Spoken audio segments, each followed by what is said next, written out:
Hola, reciban un cordial saludo. Mi nombre es Karina Reyes Guzmán y junto a dos expositoras más les vamos a hablar de las técnicas de restauración ecológica.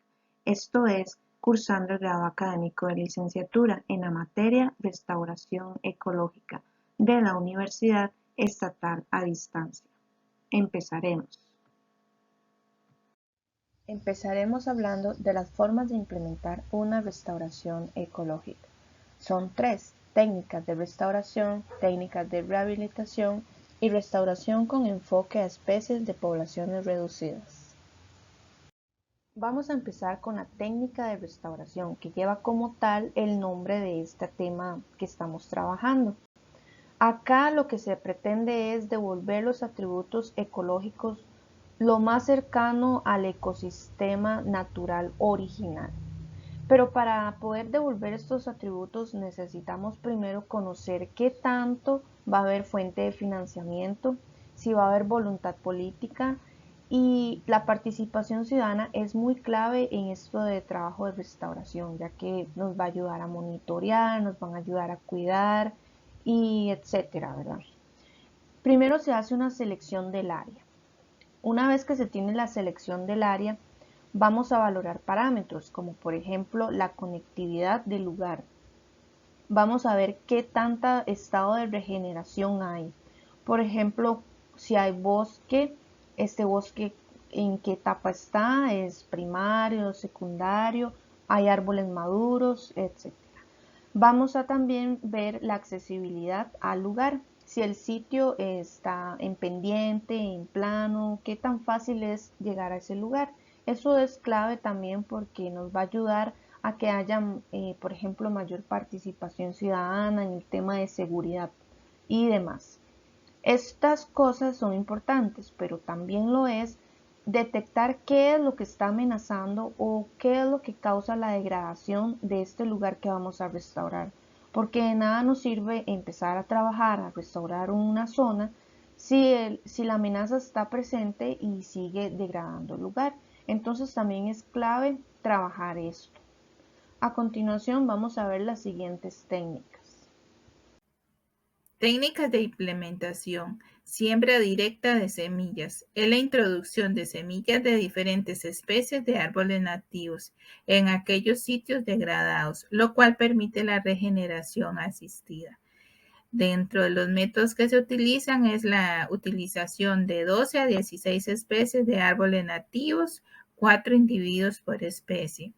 Las semillas que se colectan deben de provenir de bosques cercanos. Esas especies como las heliofitas y efímeras de porte arbustivo sirven para iniciar el proceso de regeneración, ya que toleran el sol y son de vida larga. Saludos, mi nombre es Susan Vega y les mencionaré acerca de la restauración con enfoque dirigido a especies de poblaciones reducidas. Como se lee en el libro de texto, en el siguiente diagrama secuencial se logra identificar los pasos para definir las especies que se encuentran en riesgo y necesitan un programa de restauración. Se utiliza la lista de especies de la lista roja de la Unión Internacional de la Conservación por la Naturaleza y el Convenio sobre el Comercio Internacional de Especies Amenazadas de Flora y Fauna. También se utilizan las especies declaradas o que se encuentran en resoluciones del Estado, así como las especies endémicas, las cuales estas listas son consultadas por los expertos. Se caracteriza el estado en que se encuentran las poblaciones, sus rasgos ecológicos, las poblaciones y un seguimiento fenológico para poder llegar a la colecta y reproducción y establecer las acciones de restauración de la especie por medio de viveros inclusive y la participación local comunitaria. En Costa Rica se cuenta con guías que permiten identificar las especies, por ejemplo, para la regeneración de zonas de recarga acuífera, así que se podrían consultar en las listas mencionadas para conocer su estado de conservación y emplearlas en prácticas de restauración. En esta nueva técnica llamada nucleación, que vamos a denominarla como la primera, lo que pretendemos es trabajar fragmentos. Estos es una sucesión asistida y lo que vamos a hacer es una formación de microhábitats, tanto de nuevos organismos como de nutrientes y materia. Todos estos van a estar provocando nuevas conexiones con el paisaje remanente del cual necesitamos abarcar más territorio del que se ha deteriorado, y por esta manera le llamamos nucleación porque se hace como por pequeñas sucesiones o estadios que también le llaman parches en algunos lugares. Esta nucleación se puede dividir de diferentes formas o se puede aplicar con diferentes técnicas. A continuación vamos a conocer algunas de estas distintas técnicas para aplicar una restauración, como dijimos, denominada nucleación. A continuación vamos a mencionar las técnicas para aplicar nucleación. Estas las vamos a separar en dos. Vamos a primero mencionar cuando se trabaja con fauna y además vamos a mencionar cuando se trabaja con plántulas, semillas o el suelo. En el primer ejemplo de la fauna es necesario hacer una anticipada evaluación, monitoreo para saber qué fauna está presente en el lugar y así saber qué técnicas aplicar. Por ejemplo, las perchas artificiales en el caso de aves o murciélagos, por ejemplo, o en el caso de fauna terrestre, aplicar madrigueras o refugios artificiales. Por otro lado, para las semillas, las plantas, es necesario conocer la materia genética, saber de dónde proviene, qué tanta bueno es su calidad y también la variabilidad genética. Se dice que se puede trabajar de 12 a 16 especies diferentes. Cada una de estas especies tiene que ser conocida, se tiene que saber con cuál especie se está trabajando para así saber otros recursos que necesitan estos árboles, por ejemplo.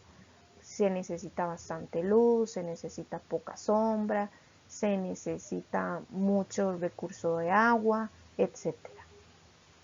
En el caso del suelo, esto se le llama transposición de suelos. Esto se trabaja de ir a un bosque remanente, a agarrar suelo e irlo a introducir a un suelo pobre que necesita bastantes nutrientes, que está escaso de microorganismos, y bueno, de esta forma entonces se hace una conexión y de esta manera se va restaurando poco a poco también el suelo, para entonces así también más adelante garantizar una óptima cumplimiento con los objetivos de la técnica de nucleación. Además es válido mencionar que todas estas técnicas se pueden trabajar juntas. Lo importante es irlas evaluando y también viendo poco a poco su proceso, a ver si se está aplicando esa sucesión ecológica que necesitamos obtener y que se está garantizando en esta zona degradada. Técnicas de implementación.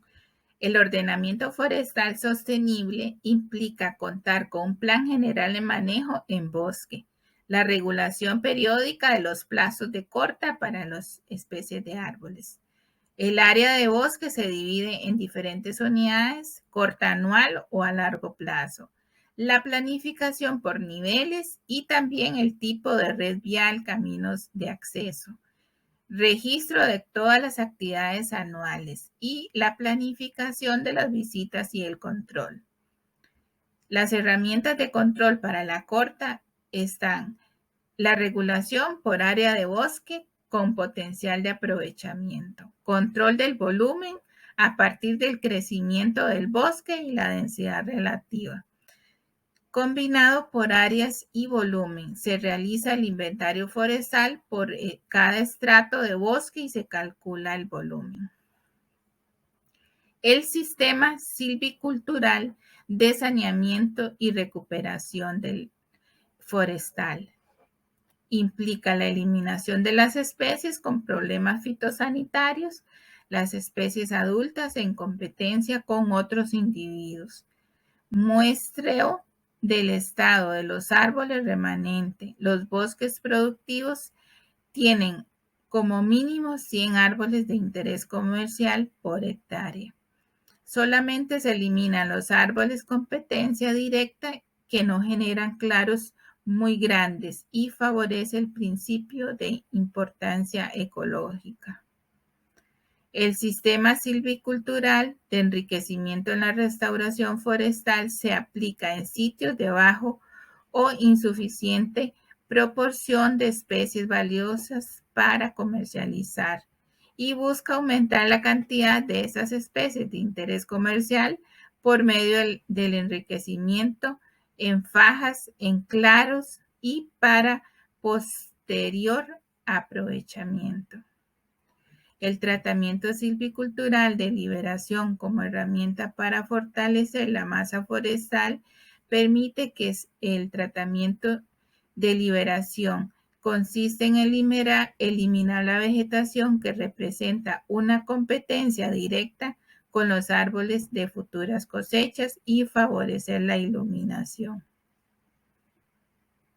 Degradación del bosque primario y secundario. La degradación del bosque es la reducción en la capacidad para producir bienes y servicios. Provoca la pérdida de estructura y funcionalidad y de la composición de las especies. Los objetivos de la restauración es orientar las acciones de restauración, recuperación y rehabilitación de los bosques. Promover la generación de beneficios al dueño del bosque y a las comunidades. Es la principal estrategia de ordenamiento para bosques primarios y secundarios. Se logra cuando la composición y estructura de las especies, biodiversidad y los procesos del bosque restaurado corresponda al anterior bosque que existía. Selección de sitios a restaurar. Requiere la significancia del bosque degradado, urgencia para implementar acciones correctivas que permitan acelerar el proceso de restablecimiento, la reversibilidad de los bosques primarios y secundarios, la factibilidad de recursos técnicos y financieros para realizar las acciones de restauración. Técnicas de implementación. Sistemas de enriquecimiento en bosque primario y secundario degradado. Enriquecimiento con líneas de productivas y enriquecimiento con franjas de cosecha. Forestal sostenible. Los sitios que se seleccionan para implementar prácticas de manejo forestal mantienen la cobertura con las principales especies asociadas a ecosistemas naturales maduros, ya sea terrenos privados o del Estado. Dentro de este proceso se debe considerar la composición, estructura de especies, características fisiográficas, pendientes, fuentes de recurso hídrico. Describir las características del área del fragmento de bosque según forma, tamaño y paisaje. El grado de dependencia de los propietarios hacia el uso del recurso. Hay bosques que presentan especies comerciales. Se debe realizar el primer aprovechamiento silvicultural, tratamientos silviculturales después de la cosecha, liberación, refinamiento y saneamiento, y la segunda aprovechamiento. En los bosques con baja proporción de especie comercial se puede realizar el enriquecimiento, mejoramiento y entresaca. Siguiendo con las técnicas de implementación, citaremos la rehabilitación y estabilización de los procesos hidrológicos. Dentro de las variables para determinar la estabilidad hidrológica de un sitio, pueden citar la temperatura, sus condiciones edafológicas, su cercanía a la costa, así como sus patrones de sedimentación. Por lo anterior, se deben de identificar datos claves para evaluar y tomar decisiones en cuanto a las necesidades de restauración del ecosistema acuático. Por ejemplo, el alcance de su drenaje, la extensión del sitio, su batimetría, su relación entre la entrada de agua salada y agua dulce, así como sus corrientes de sedimentos y el balance hídrico climático. En el caso de los manglares, ecosistemas característicos de las zonas costeras tropicales y subtropicales se ven influenciados tanto por agua dulce como por agua salada y dependen de factores terrestres y marítimos para su estabilidad ecológica. Las plantas en estos lugares llevan adaptaciones a la alta salinidad, poca concentración de oxígeno y un pH relativamente alto, Dentro de sus amenazas se pueden citar la invasión a sus terrenos, la construcción de barreras y drenajes. Por ejemplo, en una investigación llevada a cabo en los humedales de Costa Rica y Panamá, se determinó su nivel de vulnerabilidad, así como los factores que alteran este ecosistema. Lo cual, para concluir, nos lleva a los métodos más comunes de rehabilitación y estabilización hidrológica que se pueden llevar a cabo en los manglares, lo cual incluye desde realizar un hueco a nivel de la pared del manglar para que fluyan las corrientes, así como la creación de canales artificiales para que se drenen los mismos cuerpos de agua o inclusive que se inunden para buscar su rehabilitación. También se pueden colocar isletas que aparecen ya sea de manera natural o artificial para que empiecen a llegar pues pequeñas plántulas y prosperar la vida acuática. Asimismo, también puede llegar a condicionarse los suelos para los peces, ya que como es una arenita muy fina, permite que la fauna acuática prolifere.